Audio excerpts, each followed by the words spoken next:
Okay, it is now 7:00 p.m. It is March 17th, 2020, and we'd like to welcome you to the monthly board meeting of the Lexington One School Board. And we would also like to wish everyone a happy St. Patrick's Day. We are looking for some pots of gold, so we need some silver linings up here. Do I hear a motion to conclude executive session and begin open session? So moved. Thank you, Mr. Anderson. Do I have a second? Second. Okay. Thank you, Mr. Oswald. Are there any questions or comments, board? Hearing none, we'll take a vote. All in favor, please say aye. Aye. Any opposed?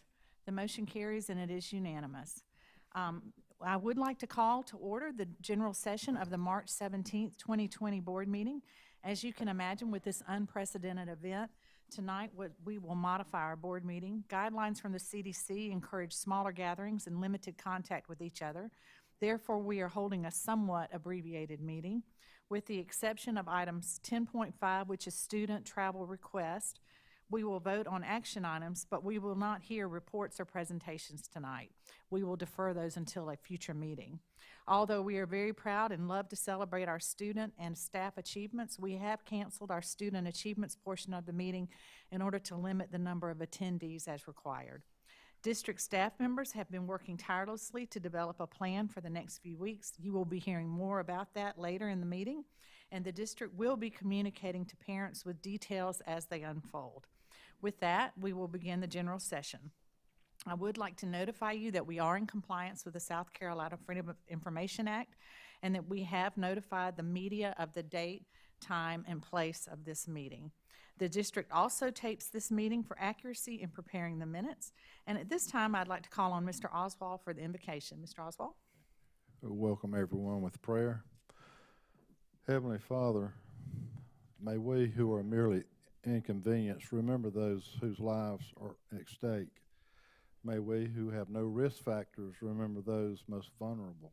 May we who have the luxury of working from home remember those who must choose between preserving their health or making their rent. May we who have the flexibility to care for our children when the schools close remember those who have no options. May we who have to cancel our trips remember those that have no safe place to go. May we who settle in for a quarantine at home remember those who have no home. May this pandemic bring out the best in all of us, not the worst.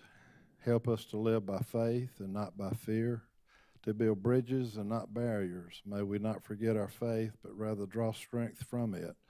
Strengthen us by your Spirit so that we may carry on our lives as best we're able, looking out for others, showing our love in action, being faithful in prayer, and bringing encouragement, hope, and peace. And as fear grips our country, let us choose love. During this time when we cannot physically wrap our arms around each other, let us yet find ways to be the loving embrace of God to our neighbors. In His name we pray. Amen. Thank you, Mr. Oswald. That was beautiful. At this time, we'd like to conduct the Pledge of Allegiance, and I'm going to call on Mike Anderson to lead us, and the flag is right here to my right. I pledge allegiance to the flag of the United States of America and to the republic for which it stands, one nation, under God, indivisible, with liberty and justice for all. Thank you. Board, in front of you is an agenda for tonight's meeting. I need to lower it. Board, in front of you is an agenda for tonight's meeting. Do I have a motion to approve the agenda?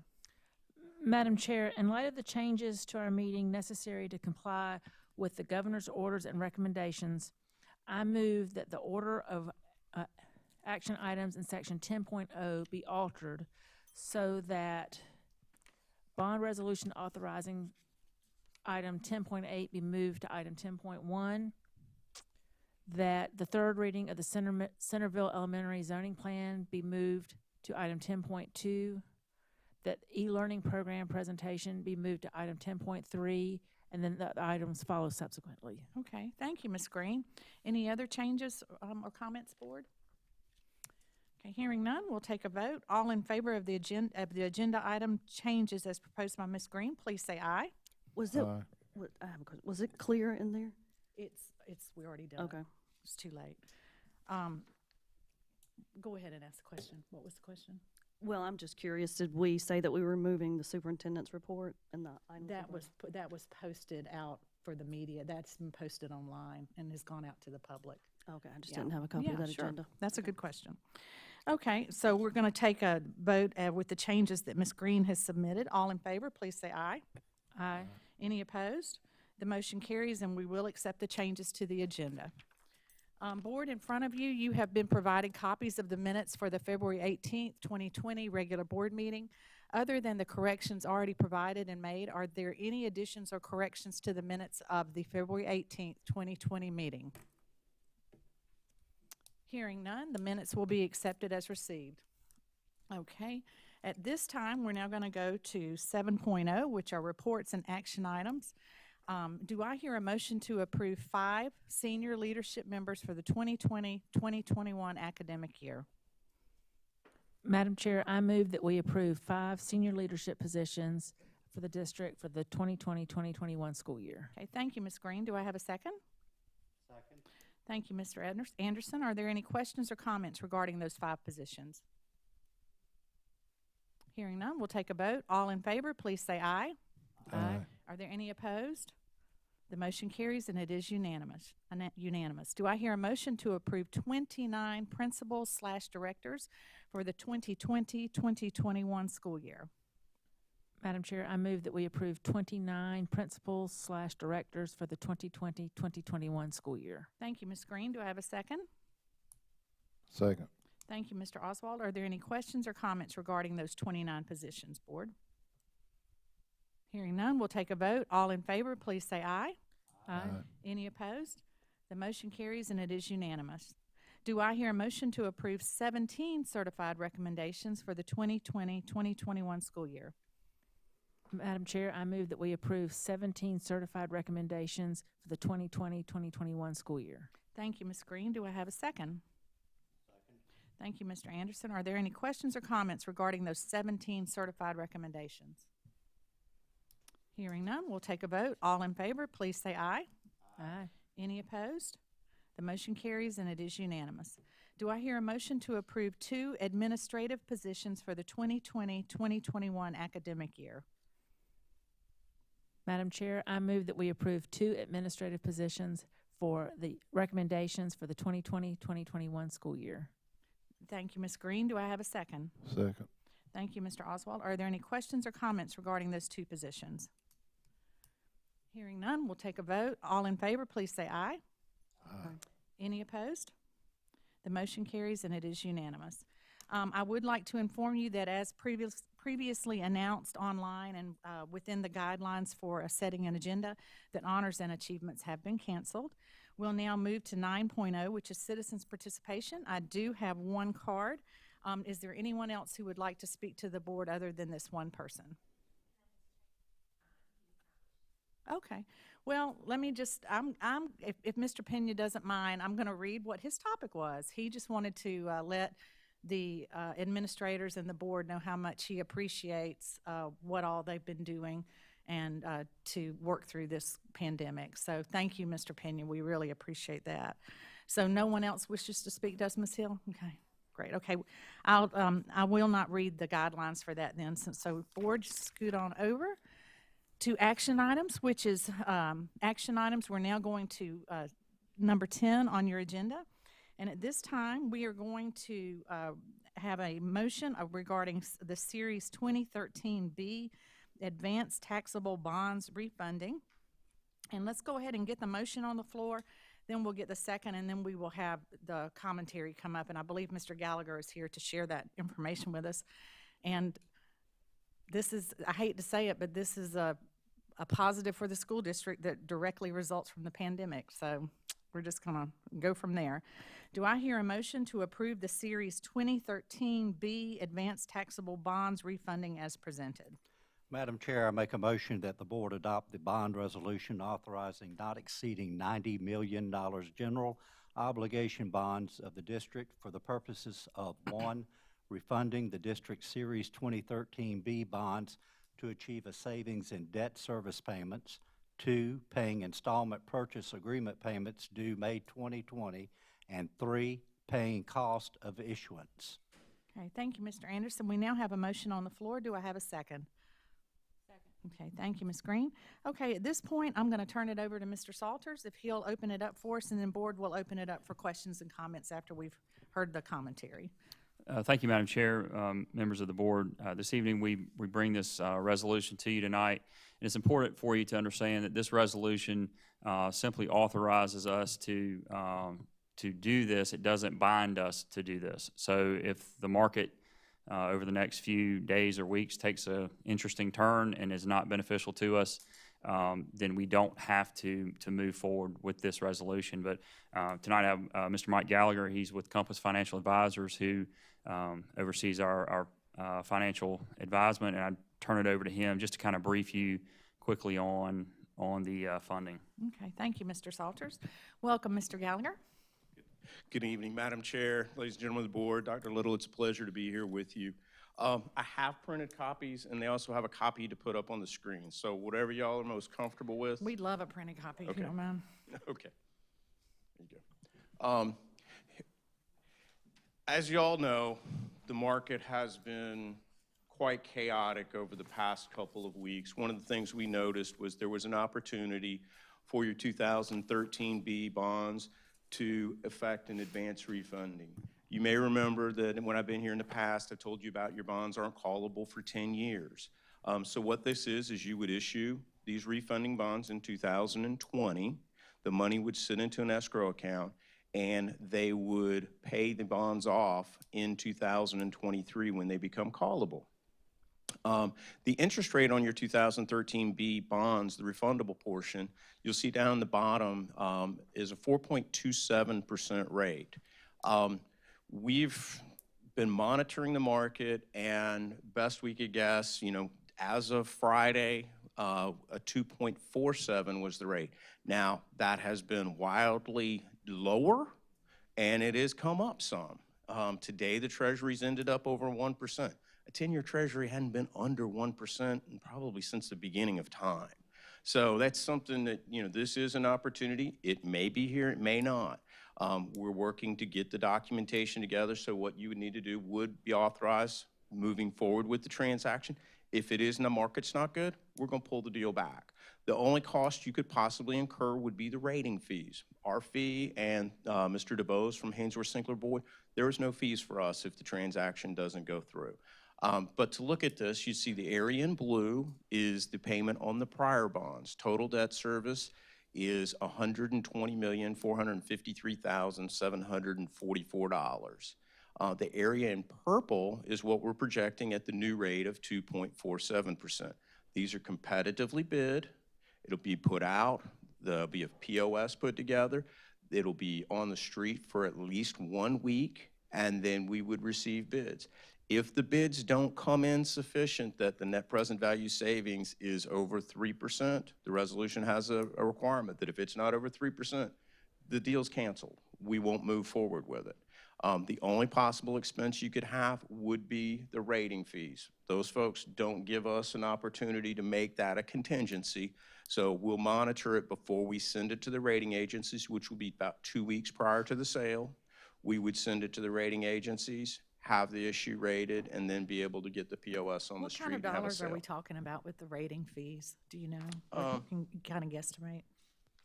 Rating fees would be probably $100,000, but that's baked into this overall transaction of an $85 million bond issue.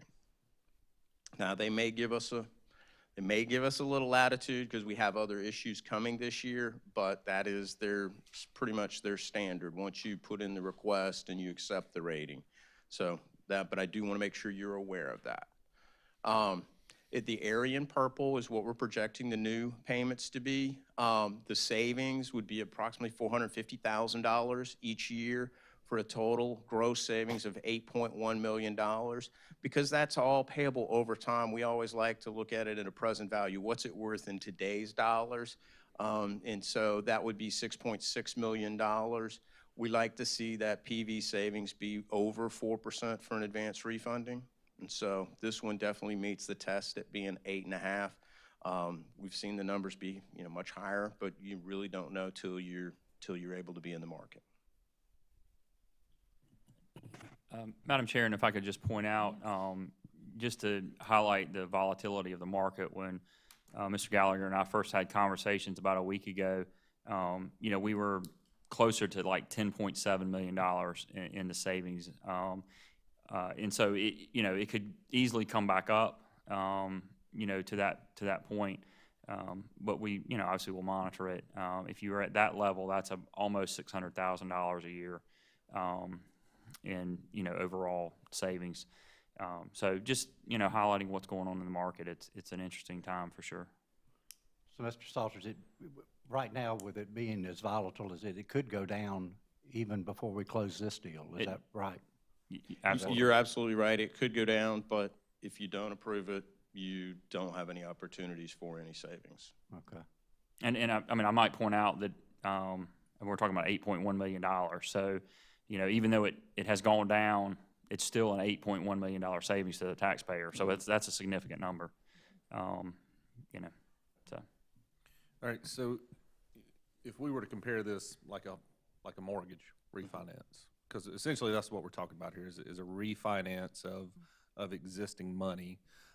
The only difference being, though, when someone refinances their home, the term starts over. So if you refinance a 30-year term. Yeah, and this is no extending maturities. So you see we go to 2038 Right. on the old bonds. We're only going to 2038 on the new. We've structured it for level savings. That way you have the same amount of savings every single year. And I guess with the original bond series in 2013, the principal payments, was there a honeymoon period where the principal payments didn't pick up and it was just interest only for a while? Is that what we're seeing? No, what you're seeing there, the reason you're seeing no principal payments from 20 to 23, those are part of the non-callable maturities, so we can't call those. So we surely wouldn't want to include debt we cannot pay off in the refunding escrow. Okay. Does that make sense? It does. It does. And then if we look at it at total, we're looking at we're looking to approve a $90 million bond refinance, but numbers, help me find the 90 million. The reason for the 90 million is we include the principal plus the interest. So we have to borrow to make the interest payments. We'll invest it into state and local government securities, so there'll be an escrow that earns some money, but it may need to, that escrow is going to need, so you'll see where there's a negative arbitrage of $3.5 million. Right. So it's going to have to generate or carry, they will not have enough to carry that $3 million of it. But you still receive a savings of $8 million. So it's essentially these first 4 years, 20 through 23, that's what we're essentially placing in escrow to make up the difference for the 90 million. Correct. Got you. Okay. And if the thing falls apart, doesn't happen, does it cost us any money? The only thing it'll cost you is the ratings fees. So the $100,000. Yes, sir. Mr. Gallagher, are other school districts doing this as well? We've recommended it to clients. Greenville is actually taking action on one of theirs. The unique thing about this is a taxable because the tax code doesn't allow you to do a tax exempt. Greenville's doing one where they have 103%, a 3% call premium, and their transactions actually working, and we're selling it tomorrow. Okay. So. Okay. And this essentially falls in the municipal bond market, correct? Correct. So in the, historically speaking, in the light of we're not going to see interest rates going any lower. So we have to assume our environment is only going to be going up. What do we traditionally see in a rising interest rate environment, how it impacts muni bonds? You're going to be locked in. The day you sell, Right. The day We'll you be sell, locked the in, day but- you're locked in. But what typically happens? I mean, you could see pricing. I mean, pricing is lower, but pricing is lower this year than what it was at the end of last year. But with instability in the last week, it is tripped up just a little bit. So, I don't know where it's going to be. If I did, I probably wouldn't be here tonight. Right. So. So there's no direct correlation. They're not inversely correlated or directly correlated. It's just Where the whatever the market mood, goes. whatever the mood is. Gotcha. Any other questions, board? Okay. Thank you. Thank you, Mr. Gallagher. Thank you, Mr. Salters. So, board, we now have a motion and a second on the floor. Mr. Anderson gave us the motion. Ms. Green seconded it. So, all those in favor, and I'm going to reread the motion to approve the Series 2013B Advanced Taxable Bonds Refunding as presented by Mr. Salters and Mr. Gallagher, please say aye. Aye. Is there any opposed? Hearing none, the motion carries and it is unanimous. So, Mr. Gallagher, you go take care of us. Thank you. Thanks for watching out for that for us. Okay, board, we are now going to go to 10.2, which was 10.6 if you're looking at the old agenda. This is now the third reading. This is for Centerville Elementary School for the new zoning plan out in the Gilbert community. We're going to go ahead and get a motion and a second on the floor, and then we'll open it up for discussion. Do I hear a motion to approve the Centerville Elementary School zoning plan as presented? Madam Chair, I move that the board approve the administrative team's Centerville Elementary School zoning proposal as presented at third reading. Okay, thank you, Mr. Oswald. Do I have a second? Okay, thank you, Ms. Green. Okay, I'm going to now turn it over to Mr. Salters, and then we'll open it up for questions and comments following his comments. Thank you, Mr. Salters. Thank you, Madam Chair and members of the board. Tonight, it's my pleasure to present to you third reading of the Centerville Elementary School attendance lines. As you recall, this school will open in August of 2020 as our current schedule. And so we are trying to establish attendance lines to make that happen.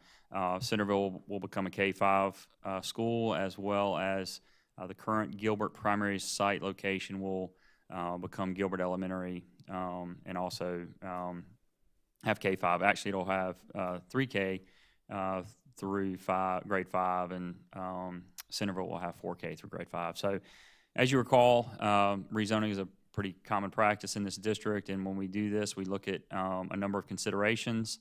As we have listed here, we've gone over these in the past, but using facilities efficiently is a primary goal, and minimizing, obviously, division of subdivision, and other things that you see listed here.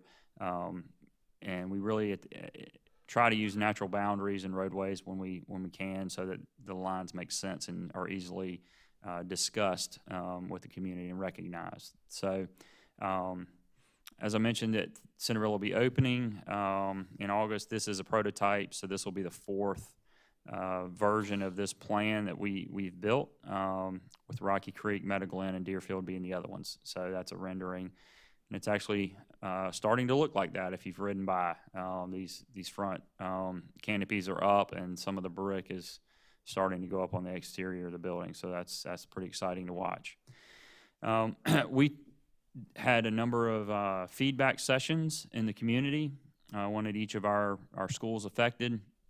And then we also had online feedback that was solicited. We actually had 40 written comments, and then 38 online feedback forms filled out. So pretty good balance of both. Really give a shout out to our communications department for managing that process and collecting that information. Really appreciate that. There were 3 themes that came up in that feedback. We've gone back through and looked at all the feedback, and really since the last board meeting after second reading to now, we only had a couple of pieces of feedback that came in, and they fit generally in these categories that we have here of travel concerns, daycare concerns, and immersion program considerations. So just to take a look at the travel concerns, obviously we have Centerville that's going to be up here in the northern part of the community. Right now, of course, this is all Gilbert primary school attendance area and all Gilbert Elementary attendance area. So with Centerville being built here, there's a need to divide the attendance area. Gilbert Elementary School resides right here. And I've highlighted some of the travel distances for you, with 8.8 miles being the furthest away to Centerville in the lower portion and 9.7 in the upper portion. And that actually decreases the travel distance for those folks.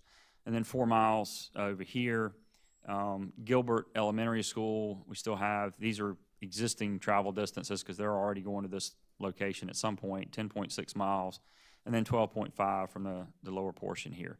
And so we recognize that there are some students, generally speaking, in lost my point, in this area right in here, that may have to travel near, the current Gilbert Primary, future Gilbert Elementary School site. And so the administration is recommending that we approve 10 school choice slots, assuming the lines basically stay where we are recommending. 10 school choice slots available at each school location to help with these folks in this area that may want to attend Gilbert Elementary School. We've gotten some feedback from people in this area that has been mixed. I mean, many people are pleased with the lines and want to go to Centerville, which is where they're zoned, and we've had a few folks who are concerned about driving past, the current site to get to Centerville if they have a route that they may choose to go that way. And so we feel like these 10 choice slots will give folks that are interested in staying an option.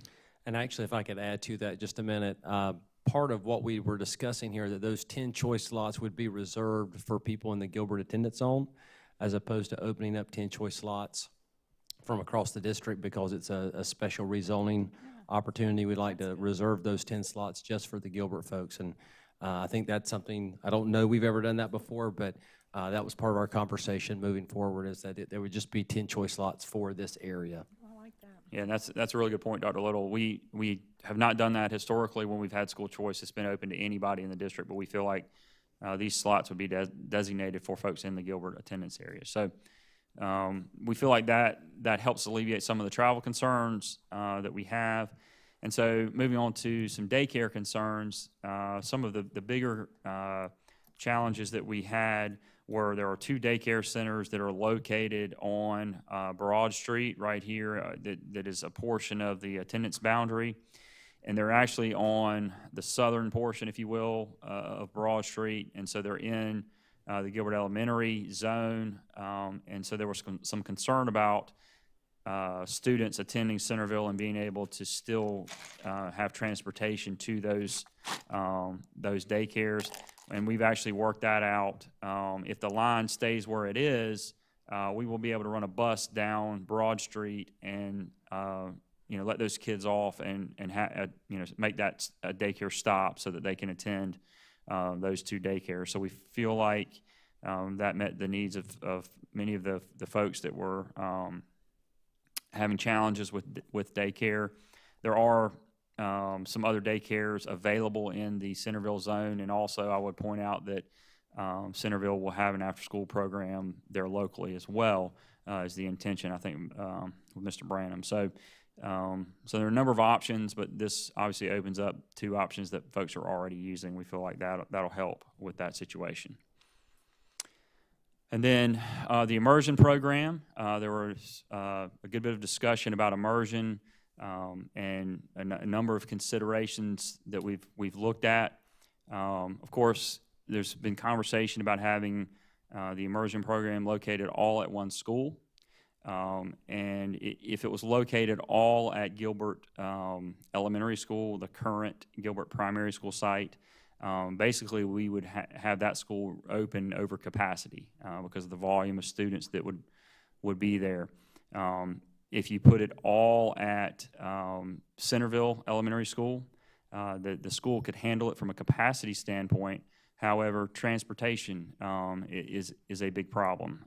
In the afternoon, there's some 67 students in the Immersion Program that ride the bus home, and that divides out pretty equally, so you would be cutting off a number of students. And that's just 3rd, 4th, and 5th grade. And that's just 3rd, 4th, and 5th grade. Yes, sir, good point. And you'd become, I'm sorry, that's just 3rd and 4th grade, Dr. Little. You would be cutting off a number of students for participation in that program, potentially because of the transportation issues. So the recommendation has come out to house a Spanish immersion program at both locations. Another consideration that was looked into was grandfathering certain grade levels. so that you might have third, fourth, and fifth grade all attend Centerville as an example, and have K1 and 2 at both, both elementary schools.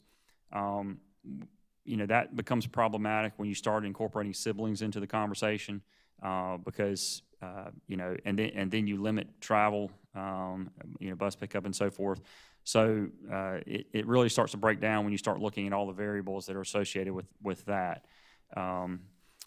Some other recommendations were to house it all in one location and provide shuttles, or use shuttles to accomplish the grandfathering between schools. The idea of shuttles, seems like it's a really good idea until you start really actually trying to implement it. Shuttle service, we have to pick up our students and get them to school first, and then you would have to ride a shuttle over, but let's just say you got them to Gilbert Elementary, and then you had to ride a shuttle to Centerville. You're potentially looking at a 10 to 15 minute shuttle ride, and then by the time you get that child into a classroom settled and ready to learn, it could be as much as 20 to 30 minutes. And then you flip that around in the afternoon and do the same thing. It really becomes problematic because they've got to get back to the other elementary school so they can catch their homebound bus. So you could potentially lose 45 minutes to an hour of instruction every day by doing the shuttle service. And we feel like that's a really a big loss for our students. And so what our recommendation is to provide full immersion programs, again, at both locations. This will result in smaller class sizes, in the upper grade levels for a few years. But we feel like that's actually a good thing when you have lower class sizes and more direct contact with teachers. The other key benefit here is that transportation is provided for all students. And so by having it at both locations, they just get on their normal school bus and ride. And so that becomes a very convenient thing, and it doesn't limit anyone from having access to the immersion program in these areas.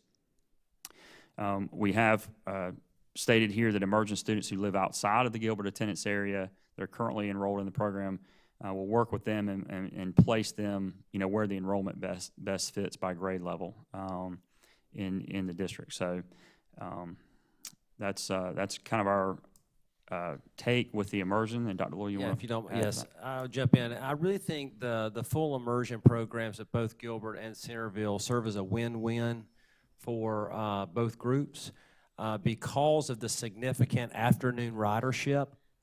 In the past, what has happened is when we have rezoned and you move from whatever it was when we did Meadow Glen and Meadow Glen Elementary and Midway Elementary and New Providence, we did that rezoning. What could happen there is the people are still relatively within the geography of the other school, and so this board has historically not done transportation out of zone to attend an immersion program because it's relatively close by. Certainly here in the Gilbert situation, where it represents 1/3 of our entire school district, that certainly could be much more problematic. And so I look at that as really a win-win. It's a smaller class size for a couple of years, certainly, but overall, none of those parents will have to choose between transportation or other things and attending the program. They have that opportunity to do so. And I think they're both will eventually be. You're planting a seed at both programs that will continue to flourish for years to come. Okay. So looking at our projected enrollments, right now with our numbers, Centerville would open at 705 students approximately, and this is grades K4 through grade 5. And then Gilbert Elementary would be approximately 816 students, K3 through grade 5. And I would just tell you that when we did Beechwood, I think we showed a number of approximately 900 students enrolled at Beechwood, and I think on the 45th day there were 900 students enrolled at Beechwood. And I'll be the first to tell you that while we're pretty good at this stuff because we've done it a long time, we're really not that good. But it's a lot easier to project middle school enrollment because most, if not all, in some cases of the students are already in your system. And so you can just see the cohorts go up and you have a growth factor and that's it. Elementary schools are a little bit different because you don't know how many kindergarten students are actually out there and how many kindergarten students are going to show up to enroll. And so it's a little bit of a different animal with elementary, but we anticipate those numbers being very close to start with in these two attendance areas. So, Can you go back and say what your goal was for Gilbert Elementary? as far as the capacity, Yeah, where you wouldn't want, where's the? yeah, where it so, tops out? you know, we're really, that's a good point. Gilbert Elementary School, when you start getting into the 870 range or so, you really start to run out of space. And I'll tell you that Mr. Moody would probably tell you they're comfortable here, tightly comfortable. And as you start adding more and more students, you're going to get into a situation where they have people, you know, in nooks and crannies that, you know, we really would rather not use for students. And certainly we don't want to get into a situation where we have to use portable classrooms in Gilbert Elementary School. That would kind of defeat the purpose. And so that's why we've kind of created that buffer. We do anticipate some growth. While I've got this slide up, I can show you there's a good bit of growth occurring up here on Highway 378. There's a good bit of growth right down from the school. There's a neighborhood going in right here. This area right in here, MacArthur Road, all in that area, there's some stuff going on there with, I'm sorry, MacArthur down in here, Gilbert Elementary School's area, and Deerfield sits right here. So a good bit of growth in this area of Gilbert. And so we have some buffer built in, and additionally, if you'll recall, we will be repurposing the current Gilbert Elementary School site as a 4K center in the near future, and that will allow for the 4K and 3K programs that are housed at both of these locations, taking up classrooms, to be relocated, and that gives them additional capacity in the future. So we're timing that out so that those classrooms open and are ready for the future growth that we anticipate in both areas. So looking at the lines specifically, we are not recommending any changes to the lines from second to third reading. I've got the lines highlighted here, but basically, you know, this area follows Wire Road. We come into the town area. This is obviously Louis, and then we kind of take a little jog here, and then this is follows Broad Street. And again, this is where the daycares are that we would be able to serve if the line remains the same. Comes down to Green Hills Drive, gets on to Kraut Pond. And then this is kind of the follow-up to that. The connecting point would be up here, so Kraut Pond continues on down.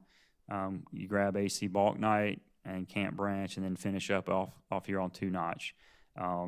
Just for your orientation, this is Lexington 3, and on the previous slide, this little sliver up here is Deerfield. So, sorry, going the wrong way. So we're not recommending any changes from second reading to third reading to the lines. And just to recap briefly, you know, our immersion programs, we said, would be offered at both locations. 3- and 4-year-old offering would be at Gilbert Elementary, 4K at Centerville. Currently no grandfathering planned at this time because all rising fifth graders would actually change physical school locations. And then 3- and 4-year-old programs will move to the new Gilbert attendance area, Early Childhood Center in the future, as I mentioned. That'll create some capacity for us. I have these meetings up here just as a recap. You spent a lot of time looking at these lines and working through this process, going all the way back to January when we had first reading, and then we had our community input meetings in February with second reading, and obviously we're here today with third reading. So with that, I'll be happy to answer any questions that you have regarding the lines. Mr. Salters, what is the target date for the 4K facility to open? Do we have a date nailed So down? we're looking basically, and Dr. Little, you may have some other ideas, but we're looking at this coming year being kind of a planning year. And so the center, we would hope to open 2 years from now. And that's our goal. That'd be a relief valve for the Yes, sir. other two schools. Yes, sir. Did you want to add to that, Dr. Little? No, that's what I was Okay. going to say. We had to slow that down just a little bit as we were really trying to make sure we grabbed grabbed a model for that program. We wanted to make sure that was an excellent model, and of course the idea with putting a children's museum and some other ideas that we wanted to put together, felt like we needed to be able to measure twice and cut once. And Ms. Hill, just to clarify, on the response from the community, have you had additional response since you last provided that, the last time? There have been no responses that, added since we last updated you after the February meeting. Okay. And even those responses are only a repetition of the ones you already. Okay, great. There's no new comments. Okay, and I did ask Mr. Branham and Mr. Moody to get that out to the community. So, and I did speak with Mr. Moody, and he said adding the 10 slots at each school, that seemed to answer the issues that the parents that he had spoken with, that answered the issues they had, and he was very appreciative that you did that. Okay. Any other questions? Dr. Guyton? Yeah, so the last time I had kind of asked about the immersion, and it seemed like the majority of the feedback we were getting was trying to keep those classes together, if you will. As I kind of looked at it some more, and of course as you guys looked into it, that seems to be less of a line issue, because I mean, if you got somebody up at the top of Shore Road and somebody down at Austin, I mean, there's no good line you could draw to keep those classes together, if you will. Correct. So, That's right. so I think that issue may be less of a lines issue and more towards that programmatic side. So, you know, obviously, I think if there were an unintended consequence to come out of that by disruption of those, I'm assuming we could address that from the programmatic side as opposed to the physical line side. Would that be a fair statement, I guess? I think I need you to be a little more specific. I don't know what you mean, that we can address it from a programmatic side. Just meaning that if it became so disruptive by breaking up the classes, if you will. I mean, I think we've done all we can do, essentially, by providing immersion at both schools. But it's, you know, if the desire would be to keep the classes together, I think the only potential thing that could come into play there would be a special consideration for attendance, but that would involve transportation provided by the parent. That's obviously not something we could provide. Correct. Okay. And if I could just point out, Dr. Guyton, that the immersion classes are kind of shuffled every year. So I don't necessarily follow, and Dr. Little, you may speak to this more since your daughter's involved, but I don't go, you know, from second grade to third grade with the exact same, you know, 20, 25 students in my class. They get shuffled within that class. I mean, Sure. within those couple classes every year. So, you know, this is a kind of a normal process that would occur in that Gotcha. as And as it's part of the program. temporary. That's the other thing, it's temporary. You know, this is going to be a short-lived problem.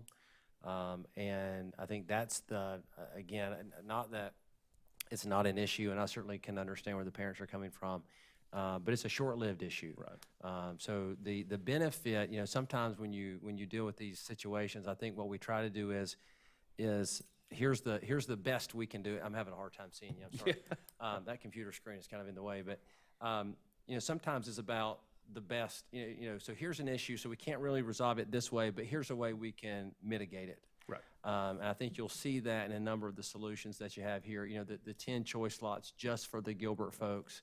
I think that helps mitigate those folks that are really having a problem with that. We can really try to minimize that.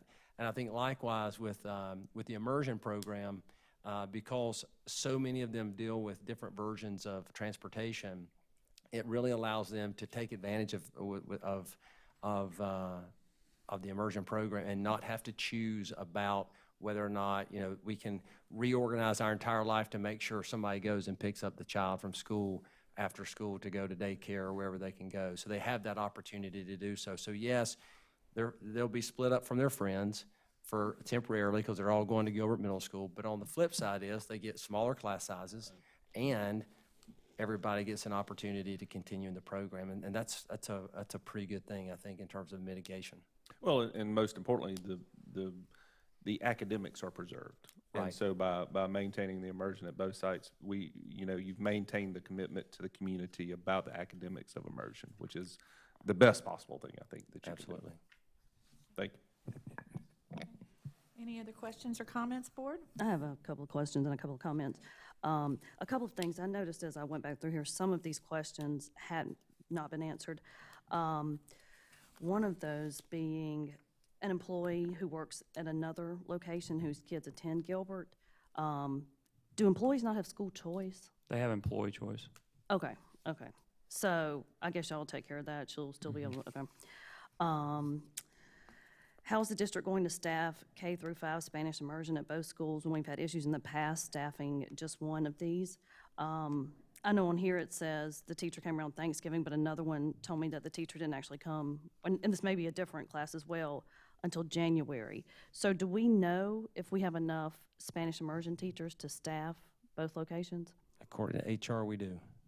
According to HR, we have plenty. Or we will. I mean, I don't know that they've been hired at the moment, but we will have them by next year. Okay, I think we approved some tonight. we approved 2 tonight. But I don't think those were both Spanish. I think one of them may have been a different language. So they have not been hired yet, is what you're saying? Well, we haven't approved this plan yet either, so that's, after this, we'll start Yeah, doing that stuff too. Okay. Then another lady made a comment about transportation. Buses, you haven't fixed the issues this year. Our children lose instruction. This is very important. I get notifications all the time that buses are running late. And I know in the mornings, buses arrive to schools late. That's just something we need to look at in general. I just feel like if people are going to take the time to fill out these forms, I'd at least like to try to answer their questions. One mentioned Spanish immersion at Rocky Creek. So I understand some of those parents, those kids are going to Gilbert from Rocky Creek. Do we have any plans to expand the immersion program to Rocky Creek? We do not. They already have a coding, computer science immersion program there. Okay. Just, I guess, the lines in general, some people are upset that they live right there, almost within walking distance of the school, and they still have to drive to Centerville, which leads to one of these questions. With Gilbert growing rapidly, why doesn't Pillion absorb some of the area south of I-20 instead of those people driving to Gilbert? we have, similar issues in Gilbert with capacity. If we're adding classrooms to Forts Pond Elementary School, which would be the attendance area that school touches. And so it would not make sense to send students to Forts Pond and overload Forts Pond when we have capacity at Gilbert Elementary School, at least at this point. And that's something that may be looked at, in the future. More than likely, down the road, there'll be an elementary school that sits between Forts Pond and Gilbert Elementary School, to serve that area. What about Pillion Elementary? Are they near capacity as well? They're in a similar situation, but again, they're further away, so you would actually Right. drive, if you're looking at the geography, you would drive past Forts Pond Elementary School to get to Pillion Elementary School. So you'd be sending students that are, currently in the Gilbert zone, at the bottom of that zone, down past Forts Pond and get them to Pillion Elementary School. So that doesn't really make a lot of sense either. They'd be going through one attendance area to get to another one. Right. Kind of like we're doing in Gilbert, driving past Gilbert Elementary. to No, get to it would not be the same thing. But they're still like, those, you would have to pass one to get to the other, which is basically what most of these people are complaining When I say about. we're passing, you would actually be driving 10 miles to get to Forts Pond, and then driving another, whatever, mile, 2 miles to get to Pillion Elementary School. In this situation, when you're talking about driving, you're literally driving. If you're in here, well, let me go back to the one that has the distances.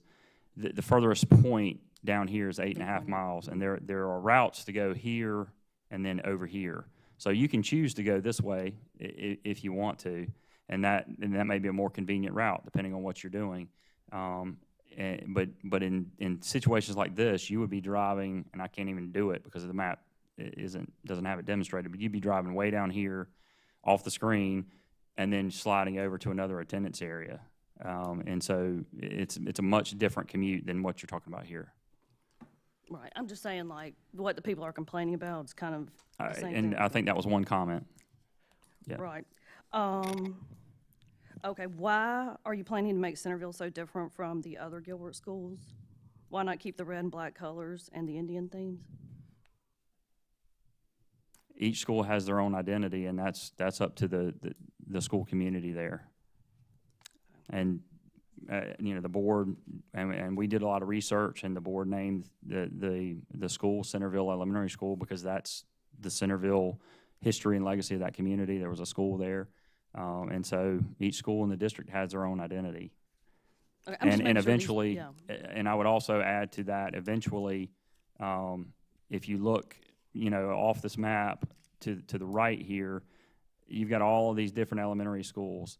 And as you can see, fast forward 20, 25 years, this is going to look the same way. And so you're going to end up probably, at some point down the road having another middle school, at some point down the road having another high school. And so when you start having schools tied to that same color and feel, you end up in situations, like Lexington Elementary School was for a while, where they're tied to the Lexington High School colors, but some of their students end up at River Bluff. And so as you continue to grow, you can't really maintain that. That's why we encourage each school to have their own identity. Okay, so that's made at the school level, I guess. Just a couple of comments. I would really have liked this email this teacher sent us where she explained how we could save 6 FTEs and 4 FTEs. And I understand that y'all said transportation and shuttling is an issue. But I would like to see something like she has broken down from administration and presented to us and saying, this is why it won't work. This is how many students we have on the bus. This is how many students would be car riders, and then go through the different options of staggered start times and just give us things to look at so we could decide, okay, we can take part of this here and part of that there.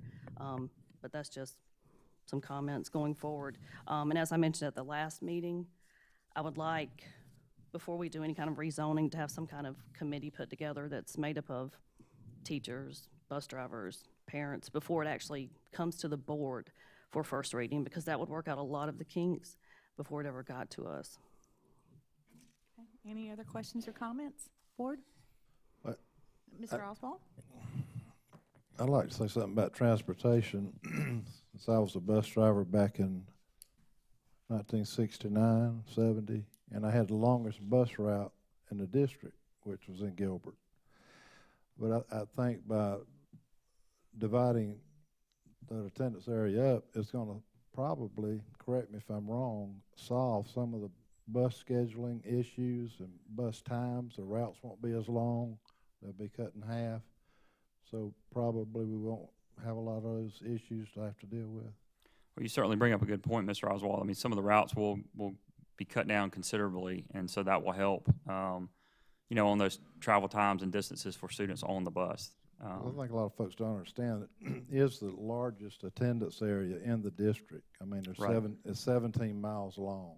Right. So that always presented a transportation problem and scheduling. So just wanted to say that. Thank you. Did you bus students to the old Centerville? I'm sorry? Wasn't there an old Centerville Elementary? Were you dropping? That 1905. would have been a horse and carriage. You can throw a shoe at him, Mr. Oswald. Anybody else with questions or comments, board? Okay.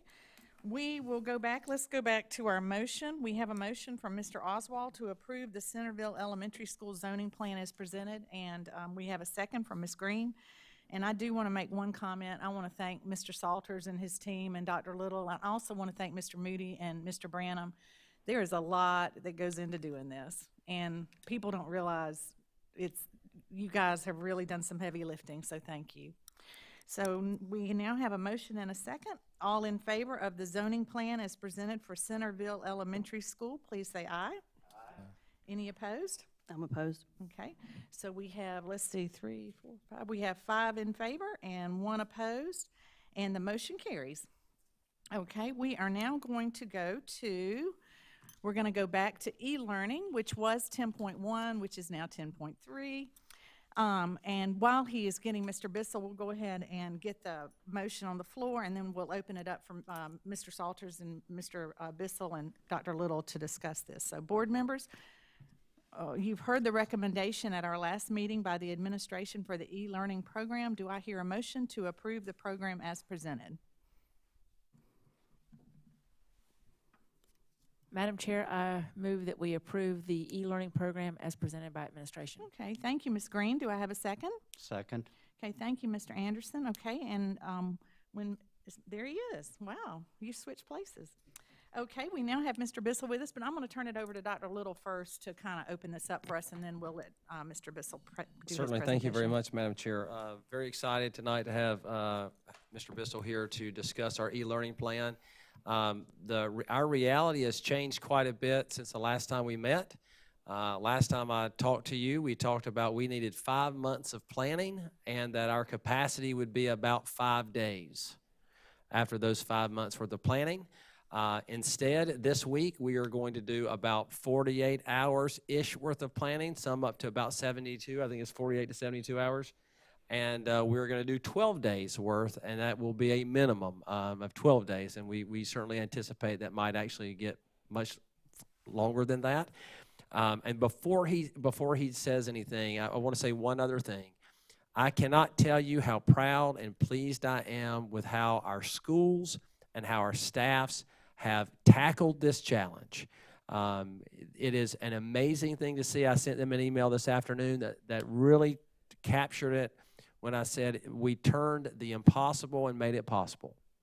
What you're seeing is incredibly difficult, and I don't want to let that to be lost in the great planning that they've done. Is sometimes the plan is so good, it seems seamless and almost effortless, and it is none of those things. Mr. Bissell and his team have worked incredibly hard. Teachers have worked tirelessly. They have jumped into the deep end in getting all of these materials ready, of turning their analog classrooms into digital classrooms and maximizing their technology, and they've done so with great spirit. And I don't know if I would call it enthusiasm, but certainly they've done it with incredible professionalism. And many of them have been enthusiastic as well.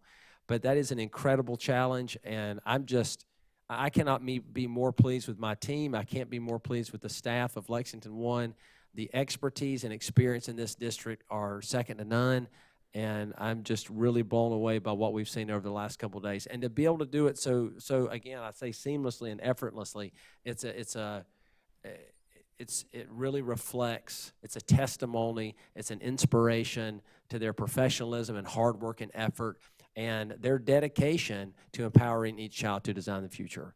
And I cannot be more pleased. So I'm going to turn it over to Howard now. And Howard, what I'd like for you to talk about is certainly the plan, but also capture some of the work that's been done this week, because our e-learning plan has been fast-tracked pretty significantly.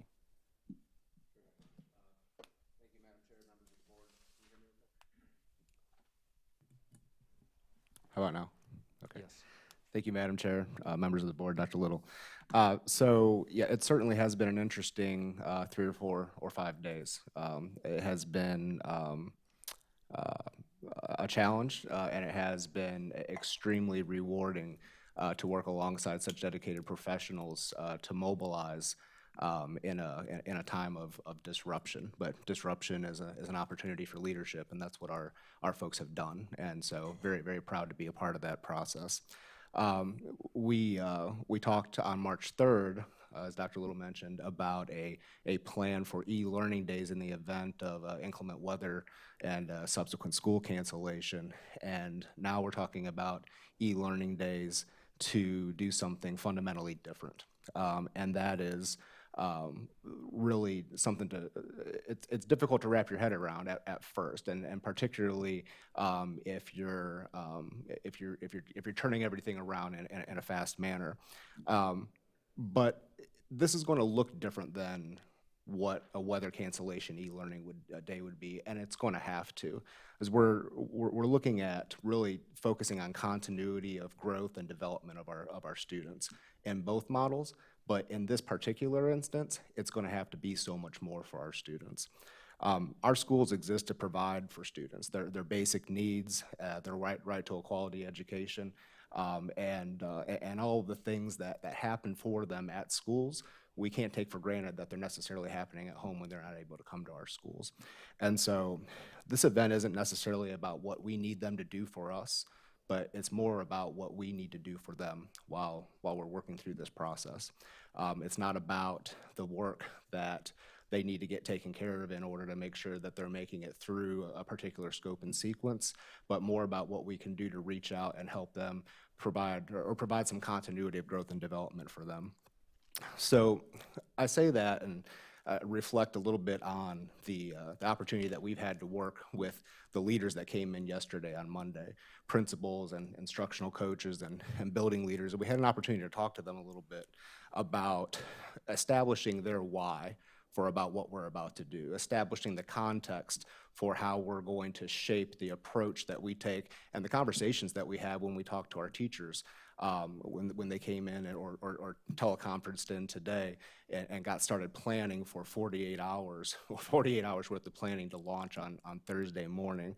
And we said, you know, let's think about what we're here to do and what we're here to provide, and let's think less about pacing guides. Let's think less about academic achievement as far as standardized test scores go, and let's think about maintaining relationships with our students during this time so that we can give them what it is that they need. And the response to that was really just inspiring. I walked around and I heard conversations that people were having, not about what assignments can we provide or what templates can we put together to give to teachers so that they can lesson plan, but having conversations about individual students and what their needs are going to be and how this student is transitioning from alternative education services and they're going to need a very specific plan during this time, or how this student is going to need to have some very specific content and support and a communication plan because they can't afford to lose a credit at this point right now, this late in the year. I heard middle school teams talking about what their communication plans are going to be for leveraging their advocacy time and how their teachers are going to have hours and take turns calling into students and making sure that if they're not getting responses digitally through our learning management systems, that there's a plan for contact and support in over whatever medium that may be. And so it was just really uplifting to hear the vision of our instructional leadership work through the individual circumstances of their students and put together what are some really amazing plans in a matter of about 24 or 36 hours since we learned that cancellation was going to go into effect on Monday. So that's really just a snapshot of what's happened recently, but the work that's being done with our school leaders and with our teachers right now to do what's right for kids and get them the things that they need, not just from a pedagogical standpoint or a technical standpoint, but really from a logistical standpoint. And how do you pull that together? And in elementary, where we're not going to be able to provide digital learning opportunities for everyone, what do those logistics look like in getting students access to materials? So I'll start there and say that because of the turnaround, I'll say we had what I thought was a viable plan for us to do e-learning or a digital approach in grades 3 through 5, and the timing made that impossible to turn around. But we did think about what consistency in child or student growth and development looks like, and how that can't be just your packet of papers and worksheets that are put together. So our instructional coaches and core content coordinators have worked with principals and with teachers to put together meaningful exercises for each grade level, and have pulled together in the most amazing ways to print those packets and assemble those packets and come up with logistics and supply chain for making those available. We're going to have them available online for those that have the means to access them that way. For those that don't, we'll have opportunities for them to pick them up through our car lines. We'll have folks from schools that or from central services that will be able to go out and make deliveries if they need to. We're going to do what we need to do and leverage all of our human resources to get the kids what they need. And so we're excited about that plan for consistency and continuity at the elementary level. In grades 6 through 12, we are taking a digital approach because we have that type of capacity built there, and we have the equipment and the software in place to do so. We're going to leverage our learning management system as a base platform for teachers to engage with students, provide resources for them to engage with, but also leverage some telecommunications technology to open it up so that we can have some direct conversations with them or small groups of students. And that'll also be how our teachers will be collaborating with administrators in their building and with with teachers on their grade level or across their building. So it really has been a team effort to get all that in place. You know, our communications department, our information technology department, our instruction department has really pulled together to support the schools in this process. But the things that the teachers are putting together are things that, you know, it's not just, you know, here's a lesson and do some questions. They're providing engaging material for students so that it's you know, more of an invitation for them to engage and less of an intervention for them to say this is what needs to happen. And so I'm really proud of the approach that they're taking there, and I think it's going to speak volumes to our students' consistency and continuity and growth over these days, however long that may be. We do know we're good for 12 days, though. We've got that planning taken care of, and we'll adjust as we have to. I'm confident that we'll be able to. I feel like if we were able to turn around what we've turned around in the last 48 and maybe the next 36, if we have to make some adjustments for the long term after that, I feel confident we'll be able to do so. And our teacher skill sets are only going to grow as they engage in this opportunity and work with students. So I'm sorry if I was a little long-winded there. I'm real excited about what we've been able to do, and looking forward to launching on Thursday. I know that it won't be perfect and we'll make mistakes, but Dr. Little, if you don't mind, I was really moved by his approach and giving us our charge the other day, and said if we make mistakes, we're going to make mistakes because we're just trying to do what's right for kids, and we'll make adjustments and we'll make iterations and we'll learn from that. And I'm just excited to have an opportunity to be a part of leading that charge. I'd be happy to answer any questions. Any questions, board, for Mr. Bissell? Yeah, I think originally we were looking at plugging a hole in the Hoover Dam, and I think you guys have just built the Hoover Dam. And so on the most granular level, since the rollout happens on Thursday, and you talked about a 5-day window previously. Right. Does this past Monday actually become day one, and then we've got a 5-day window, meaning that day one will count towards attendance, but we have 5 days in which to make up that work, if you will. Is that how this is going to work? I've had a couple questions about that. Sure. No, that's an excellent question. I failed to mention that piece of the structure. That's one of the fundamental pieces of this that will be different than what we would do if we were to miss 1 day or 2 days next fall in a weather makeup day situation. This isn't going to be tied to attendance. It's going to be merely about providing the continuity and support that students are going to need in an environment where they won't have the type of supports that we can guarantee that they'll have while they're with us and during our school day. So those opportunities are going to be out there for them to engage with them, and then we're going to engage in our advocacy groups and strategies to reach out and try to pull kids in the best that we can while we're going through this period. So there won't be necessarily a grace period tied to it. There won't be attendance that's taken necessarily. But we're going to do the best we can to provide engaging experiences and connect with students so that we can try to keep them engaged throughout that time and hopefully be able to pick up with that when we do get back to face-to-face. So you're looking at it as a collective, basically, the amount of information you can get in within this window of this time period that we're out, and whatever advancement that looks like, not necessarily tied to test scoring or achievement, but more of mastery of the content. Yes, yeah, essentially, sir. We're asking teachers to think about what their long-term goals are and what their short-term goals are. And, you know, we want to establish through what the expectations we put out there for students opportunities for them to chip away at those short-term goals, so that when we get to whatever, the end of whatever period this is going to be, they're close to where, you know we want them to end up. Outside of that, it may be less content-driven and more, what do these individual students need?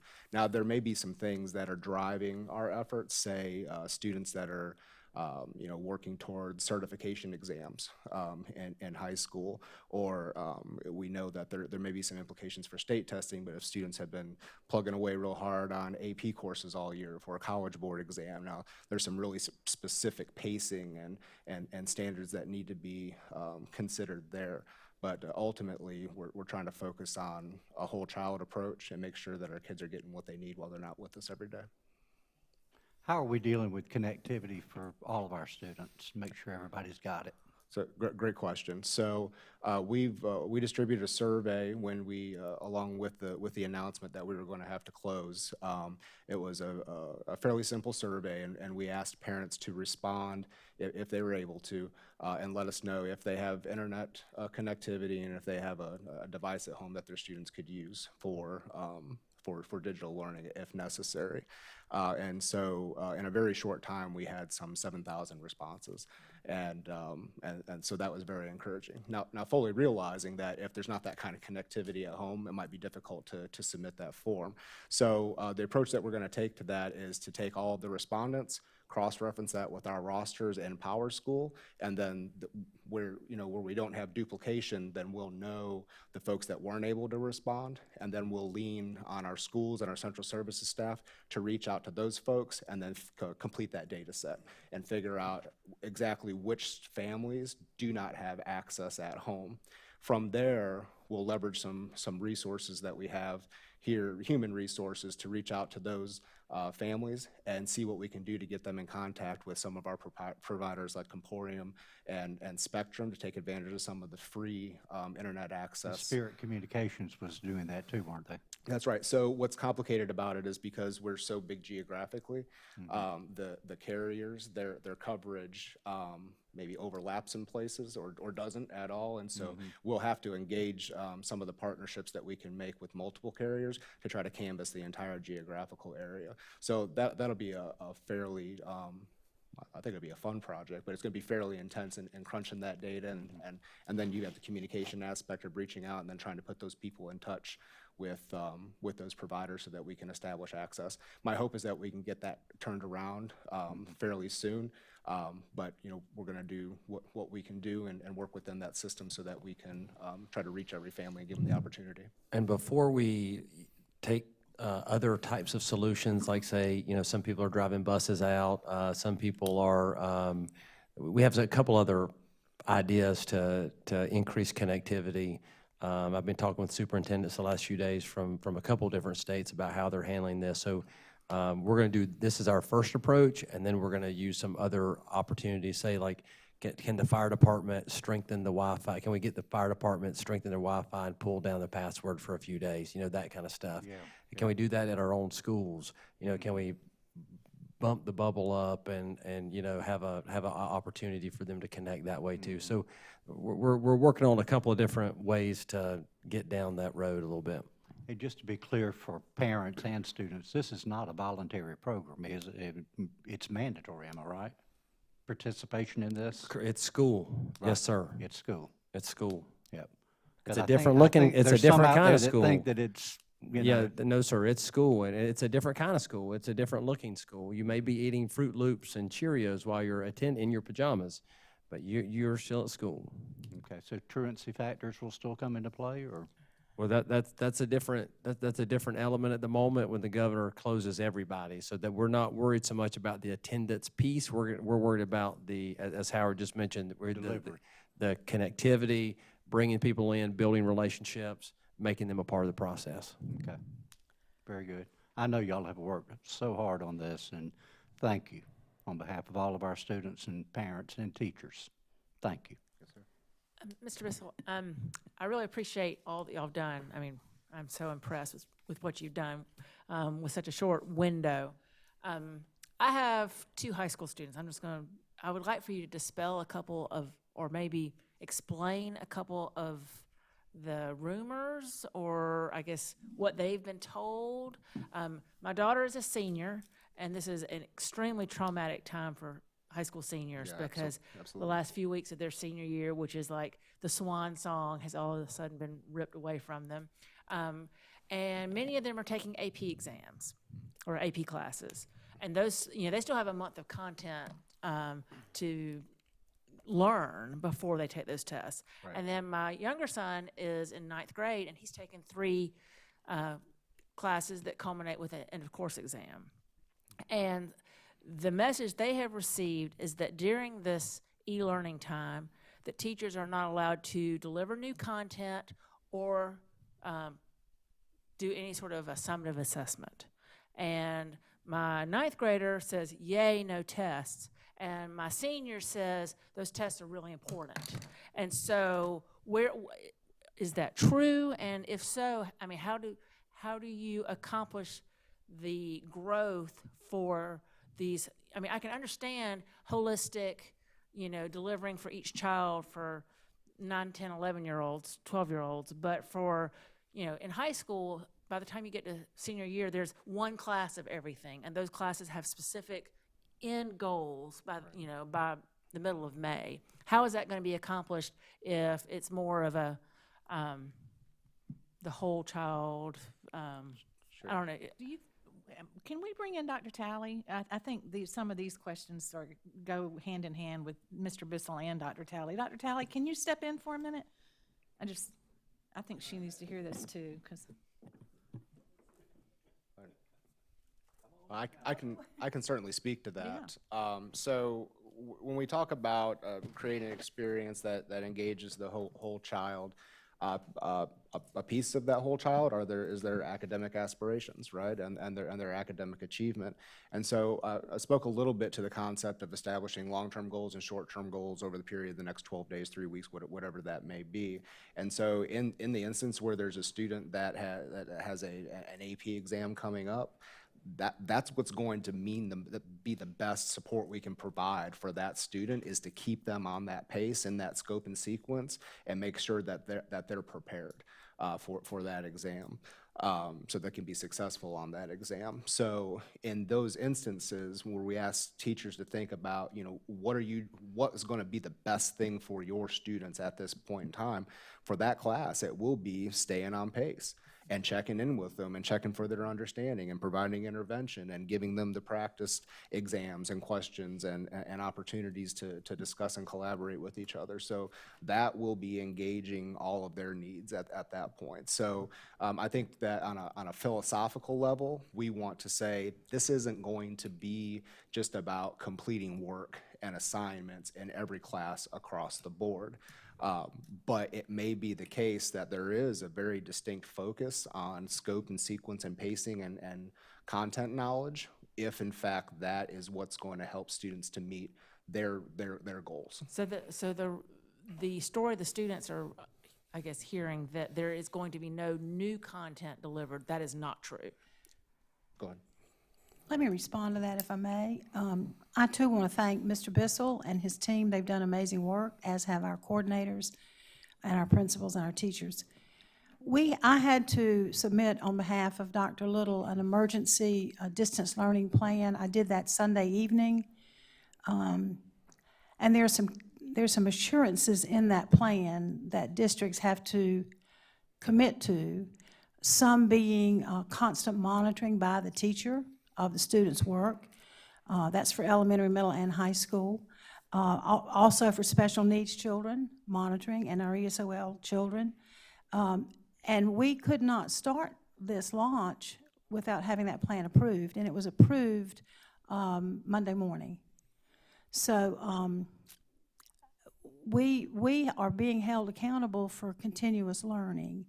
Now, AP courses are a different animal. I taught high school AP English, and you do have to stay on top of that, and you've got to focus on that in order to get a credit, to get college credit, a score high enough to get college credit. I didn't hear all the questions, but I heard you spoke about testing, and of course testing. I don't know if Dr. Little shared with you or not, but Superintendent Spearman in the conference call on Sunday, after we've had so many conference calls, my days are running together. But on Sunday afternoon, she told the superintendents that she would be, as other states have done, apply for a waiver relative to state and federal testing. Now, that's separate from AP testing, but Shane Phillips is looking into that today for us to decide what the College Board's going to do about that. There are a lot of rumors out there, though, on the part of students.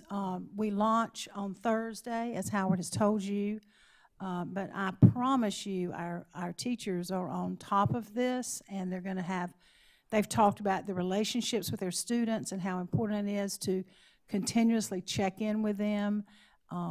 We've got, at the secondary level, we've got our technicians available in the event. We've got a help desk call in they can make. So I feel really pretty good about our plan. And I think that's very reassuring. You know, like part of my question was the end of course tests, and those are state, not federal, right? And so that would be, I guess, the Education Oversight Committee would waive that requirement. But I guess we're in a completely different landscape than we've ever been. That's so right. Nobody knows what's going to be the situation That's in the right. middle of May with this. But, you know, I'm just wondering, just thinking through how, the end of course tests are required by law to be 20% of a student's grade. Well, I'm assuming I just don't know how even grades are going to work with. And I'll be honest with you, nor do we, and we're taking our guidance from the Department of Ed, and all the state superintendents in the country are having the same conversation. We just learned while we were in this room that the state of Kansas has canceled school for the rest of the year. So we are in virginal territory, but we're smart people, we're good people, and we're in this together, and we're going to figure it out. Thank you. I guess my advice would be to allay your children's concern, and let's just take one day at a time. Like, ultimately, our teachers are, their directive is to do what's going to be right for whatever students they're interacting with. And so thinking deeply about what are their needs and not necessarily what are my curriculum needs is the dynamic we're talking about there. I have to say, I'm a little bit hopeful that this time next year, we'll look back and say, you know what, those standardized tests, we did fine without them last year. I think we'll be fine without them this year. A new normal, maybe. Monitor and adjust has never meant more than it does right now. Right. That's correct. I just want to say thank y'all. I know that took a lot of hard work to throw all that together in such a short time. And I've been following, most of the people participating are on Twitter, and they're real excited, and they feel very confident. So guess what? It makes me feel very confident that the people who are front line feel so good about it. So I think they're working really hard. Thank you, Mr. Bissell. Thank you, Dr. Talley. Thank you. Anything else? Okay, board, we've already had a motion from Ms. Green. We had a second from Mr. Anderson. We've now had comments, questions, and discussion. And are any other comments, questions, and discussion before we vote? Hearing none, all in favor of the e-learning program as presented by Mr. Bissell, please say aye. Any opposed? The motion carries and it is unanimous. Okay, we're now going to go to what was 10.2, which is now 10.4. It's the second reading of policy GCK-R, which are professional staff assignments and transfers. We went over this in a good bit of detail last time, and I think Mr. Stacy's now joining us. We'll go ahead and get a motion on the floor again, and then we'll open it up for discussion. And this is one of three policies. They're all very similar, so we're going to address all three of these at one time. So do I hear a motion to approve policy GCK-R, professional, I think it's professional 1 or I, staff assignments and transfers? I don't know that's how it's written. Do I have a motion to approve this policy? I so move. Okay, we've got a motion from Ms. Green. Do I have a second? A second. Second from Mr. Oswald. Okay, and now we're going to turn it over to Mr. Stacy. Mr. Stacy, you want to walk us through this, and then we'll see if we have any questions or comments, and then we'll take a vote. Yes, again, this is just a policy to kind of update our practice. It really talks about electronic transfers more than anything else. We do everything online now. In the old policy, we had paper forms that had to be completed. And so this just gets us more into the current times. So funny, today, of all times, we definitely need everything we can on the computer, don't we? Yes, ma'am. So, Board, are there any questions or comments regarding this policy before we take a vote? Hearing none, we'll take a vote. All in favor of the policy as presented by Mr. Stacy, please say aye.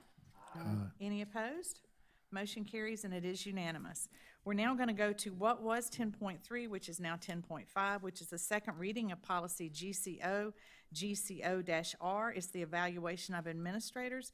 Do I hear a motion to approve policy GCO-R, evaluation of administrators as presented?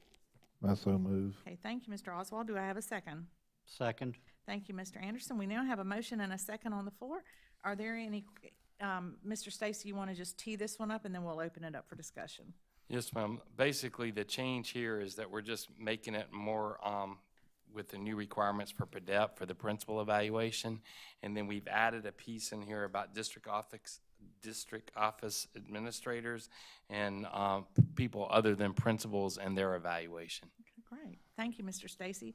Are there any questions or comments about this policy with the changes that Mr. Stacy has presented? Hearing none, we'll take a vote. All in favor, please say aye. Aye. Any opposed? The motion carries and it is unanimous.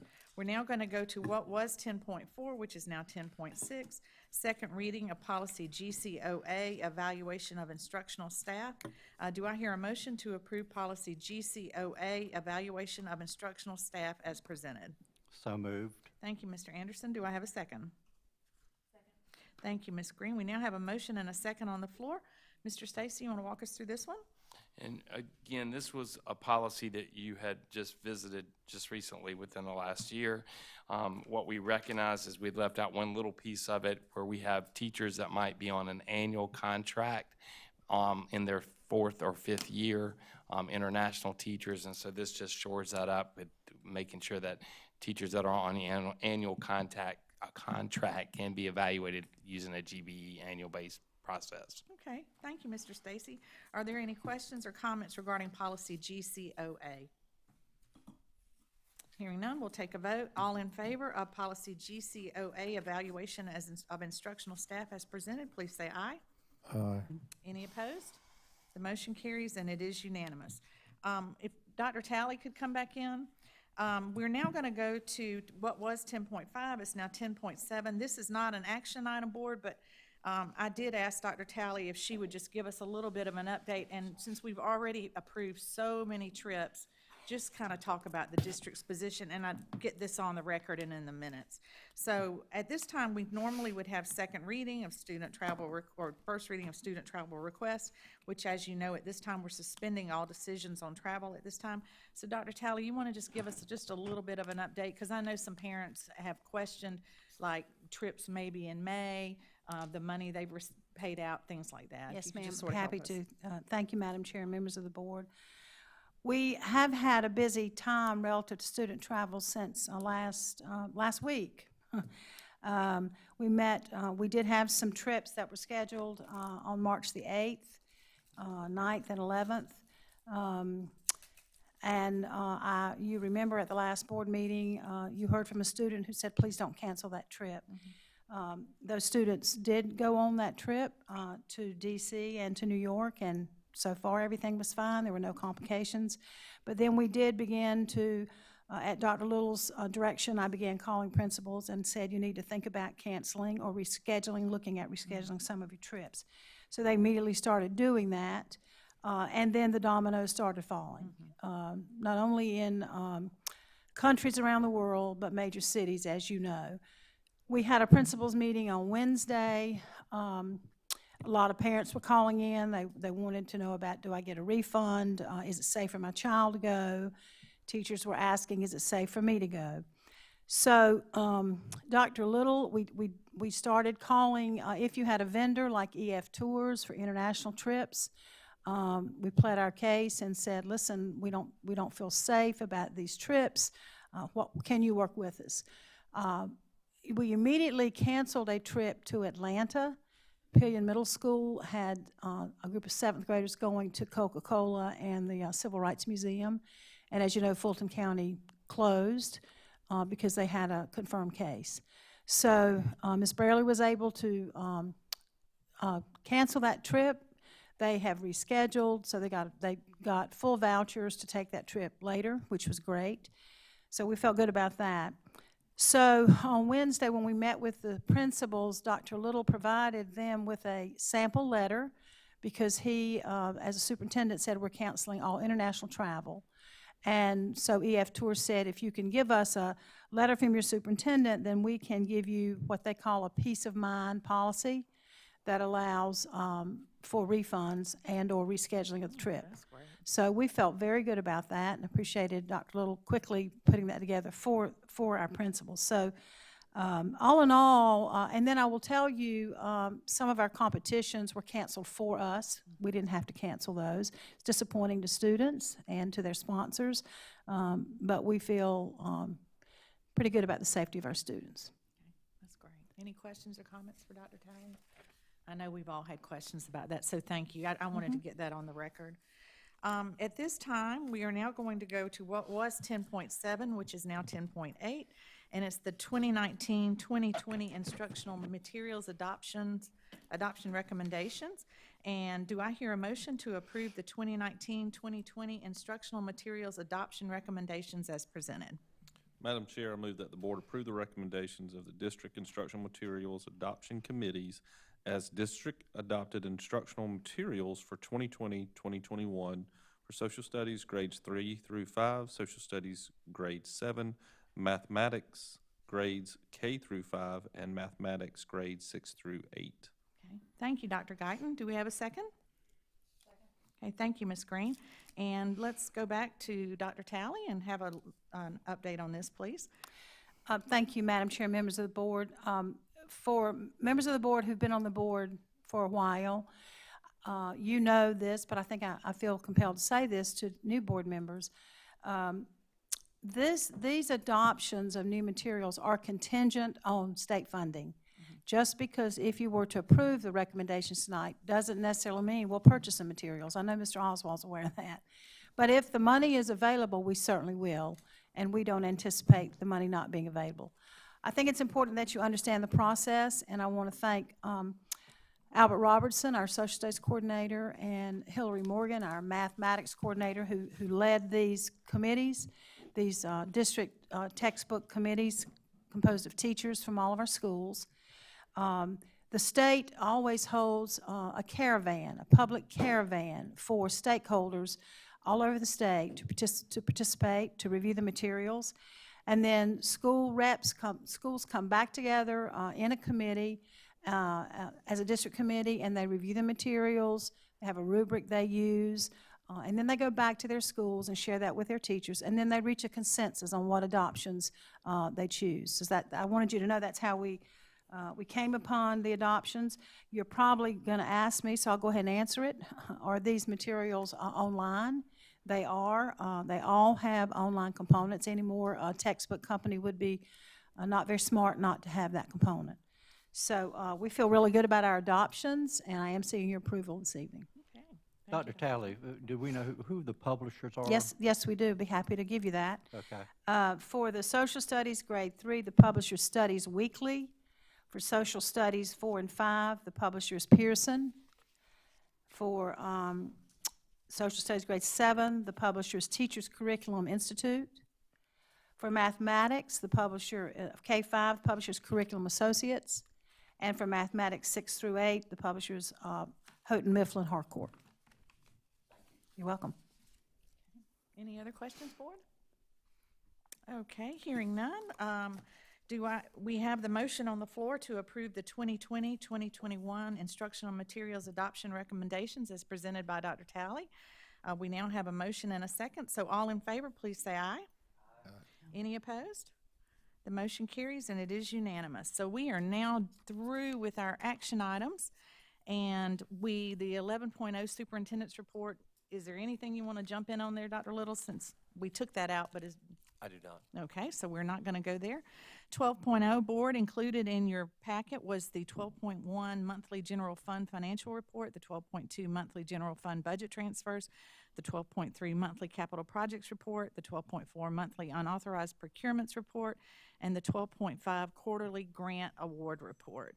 And Before we adjourn, I just want to say tonight, we really miss Dr. Powers. I want everyone to know he is on the front line of this coronavirus situation.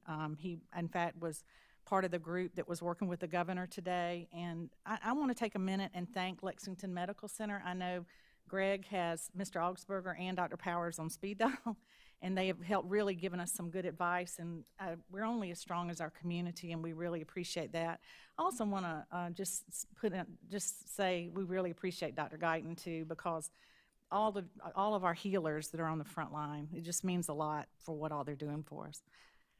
Today is St. Patrick's Day, so instead of our typical adjournment, I'm going to close with an Irish blessing. So, may the road rise up to meet you. May the wind always be at your back.